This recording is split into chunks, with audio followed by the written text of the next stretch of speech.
Capacitance of a parallel plate capacitor.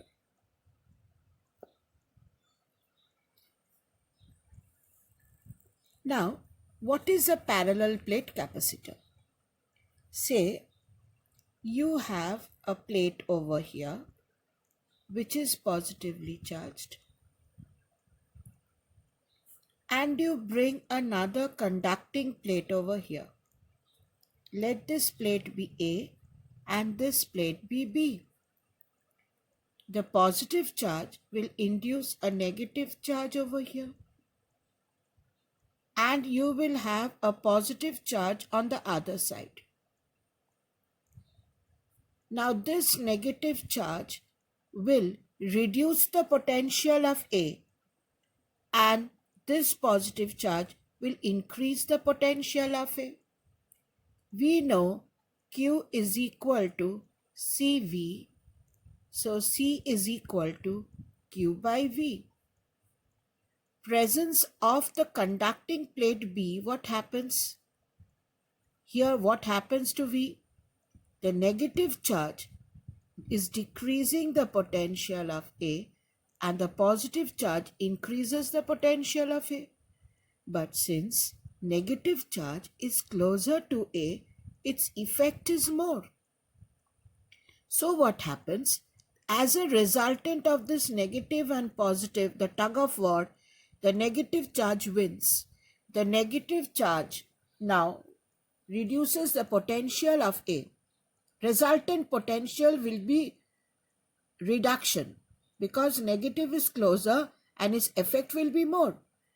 Now if V decreases, what happens? Capacitance will increase. Once again, the negative charge, what it was doing? It was reducing the potential of A, and positive was increasing the potential of A. Now what I do? I take this plate,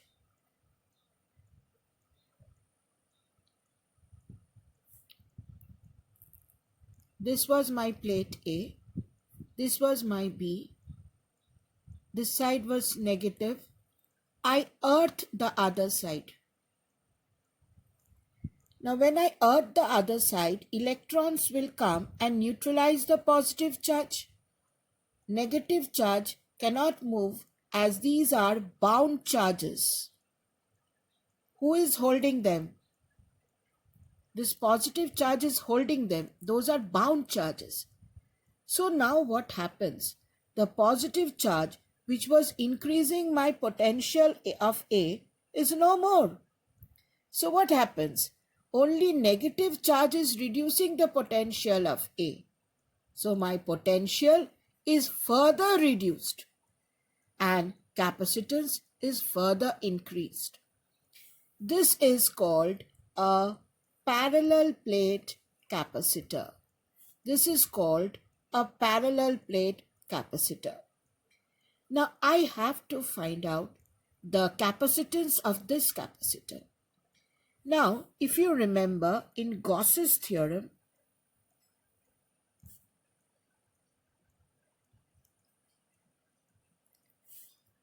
we took a plate to find the intensity due to a single plate. This was my plate having charge, density per unit area, sigma. My Gaussian surface was like this. Just a recap.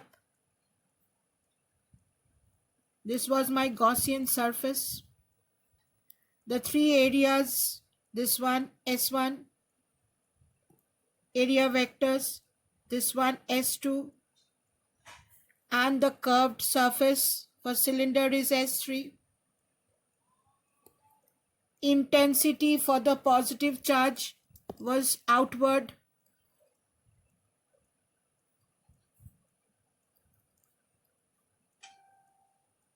So the net flux through the Gaussian surface was E dot S1, if you remember, plus E dot S2 plus E dot S3.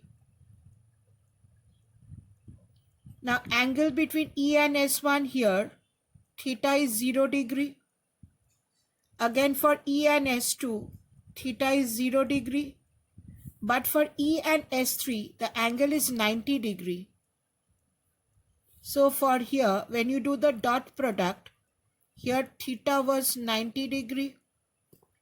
For this one, theta was 0 degree. Again for this one, theta was 0 degree. So what is my flux? ES1 cos 0 plus ES2 cos 0, but ES3 cos 90.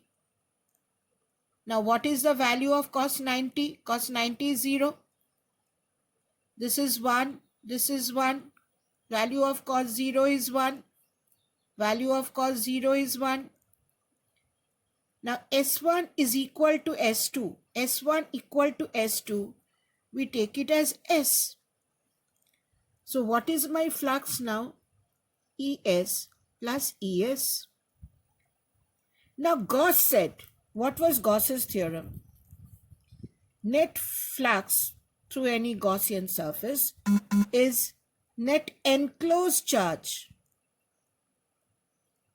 by epsilon naught. Now what is the charge enclosed by this Gaussian surface? It is the charge over here. Now what is the charge density per unit area? It is sigma. Now this area S, S1 equal to S2 is equal to S. This is, I've taken it a cylinder. You can take it a cuboid or a cube. Here area is S, charge enclosed. Charge enclosed is sigma S. Sigma is the charge per unit area. So according to Gauss's theorem, this net flux is enclosed charge sigma S by epsilon naught. This comes from Gauss's theorem and this comes from the definition of flux.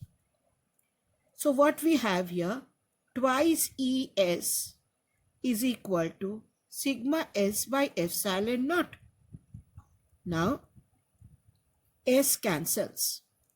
So what is the intensity due to a single surface? It is sigma by epsilon naught. This is for a single infinite sheet. Now in capacitor, what we have, children, we have two plates, right? This was the plate A positive.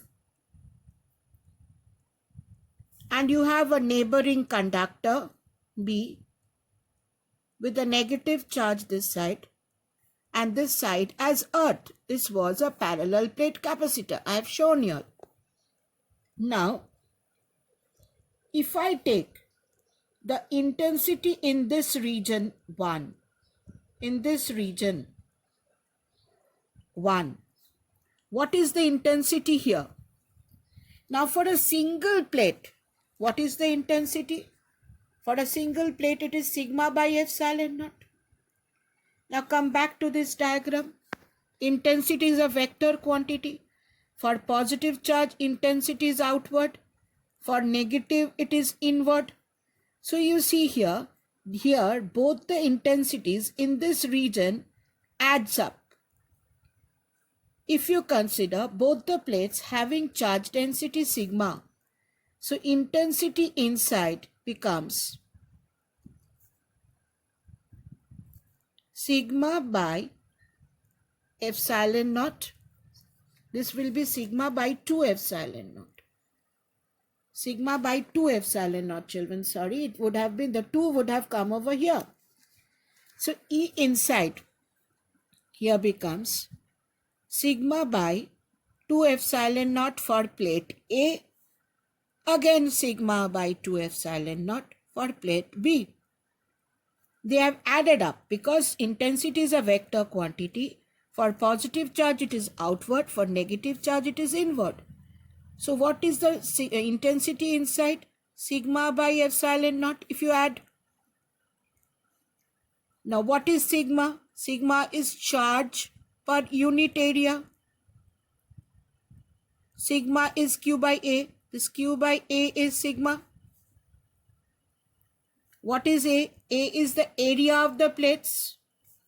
Both the plates have area A. Now, if you consider the distance between the two plates as d, what is the potential? Potential is E into d. Put the value of E inside.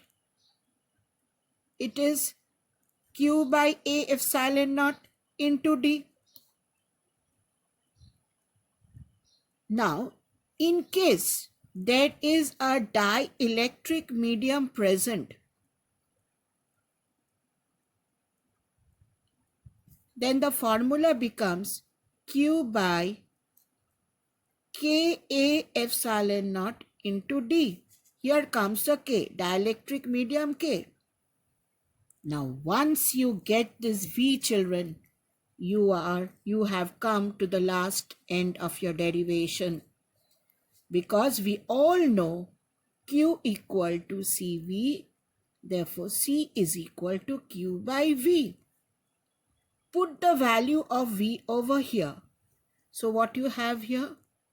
Q by, put the value of V, QD, Ka epsilon naught. Now Q cancels. So what is your capacitance now for a parallel plate capacitor? It is Ka epsilon naught by T. So the formula for a parallel plate capacitor is Ka epsilon naught by D. K is the dielectric medium, A is the area of the plates, D is the distance between the two plates. So the formula for capacitance of a parallel plate capacitor is Ka epsilon naught by D. What did we do? We found out the intensity due to a single plate. Then we went on for double plates. We found out the intensity inside. From intensity, we went on to potential. Potential is E into D. Once you get potential, it's already done. We know Q equal to CV. Put the value of V over here. You get an expression for capacitance.